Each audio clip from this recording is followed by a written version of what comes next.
تو پھر حضرت حضور اکرم صلی اللہ علیہ وسلم نے اپنے غلام حارثہ زید بن حارثہ کو دعوت دی اسلام قبول کرنے. اب معاشرے میں چلے گئے, اپنے دوست ابو بکر رضی اللہ عنہ کو دعوت دی. وہ پہلے سے واقف تھے حضور صلی اللہ علیہ وسلم کے ساتھ, جو موجودے ہوتے تھے جب تجارت کے لیے دونوں مل کو جاتے تھے. ان کے لیے کیا ہے, ابر کا سایہ دینا, وہ درخت بیری کے درخت کے نیچے کھڑے ہونا, وہ پادری لوگ بشارتیں دینا یہ نبی ہونے والے ہیں. تو فوراً کلمہ پڑھے, اور کلمہ پڑھے تو پھر کیا ہوا جیسا کہ میں 4 مہینے لگے آ کر کیا کرے, اپنے دکان کاروبار نہیں,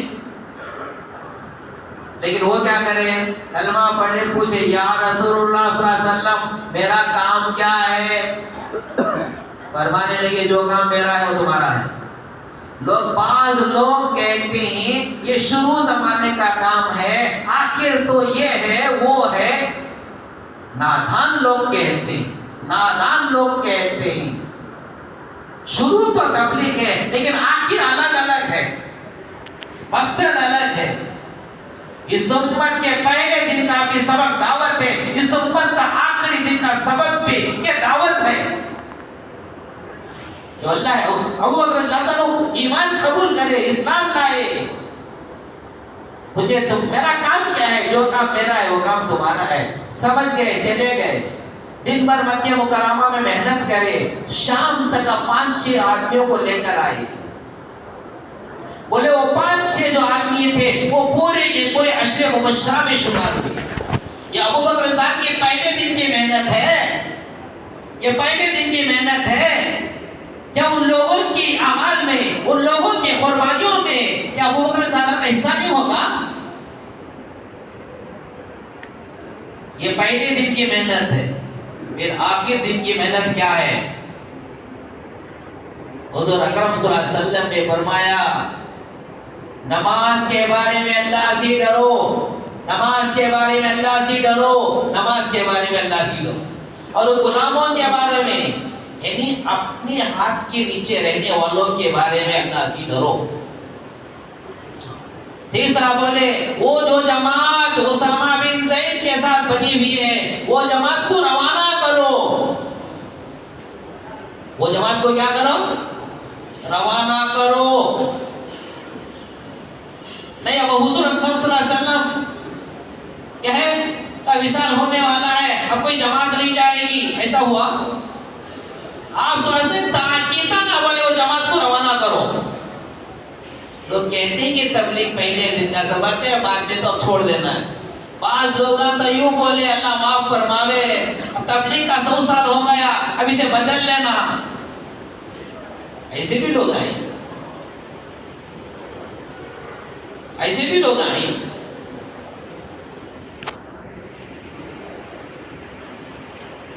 یہ کام حضرت مولانا الیاس صاحب رحمۃ اللہ علیہ کے اخلاص کے برکت یہ اللہ کے قبول کیا ہوا کام.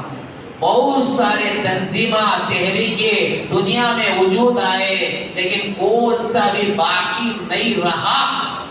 انشاءاللہ امید ہے اللہ پاک نے اس کام کو باقی رکھیں گے کیونکہ وہ حضرت کی اخلاص کی برکت ہے. یہ کام اخلاص والوں سے چلتا ہے.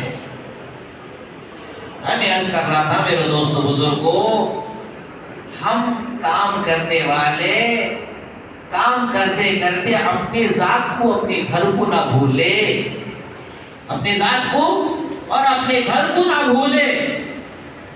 گئے دن ہم پرانے تو ہوتے جا رہے ہیں, کیا چاول کے جیسے پرانے, لوہے کے جیسے پرانے.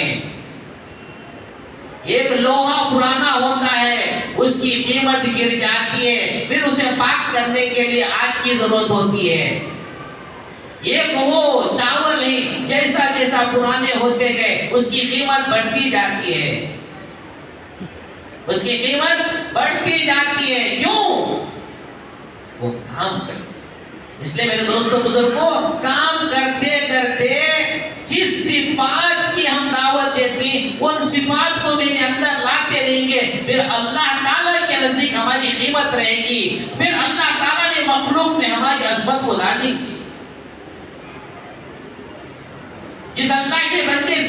راضی ہوتا ہے.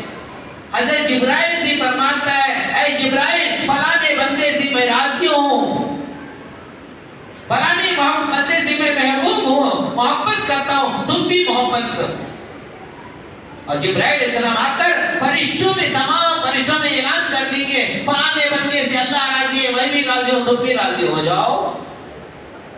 اور زمین پر جتنے مخلوق ہوں گے پورے مخلوق کے دلوں میں اللہ ان کی محبت کو ڈالے گا.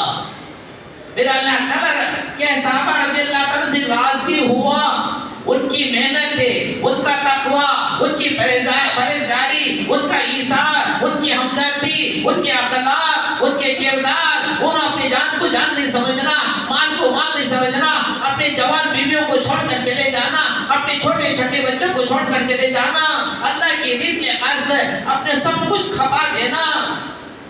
پھر اللہ تعالیٰ فرمانے لگے رضی اللہ عنہ ورضوا عنہ, صحابہ مجھ سے راضی, میں صحابہ سے راضی.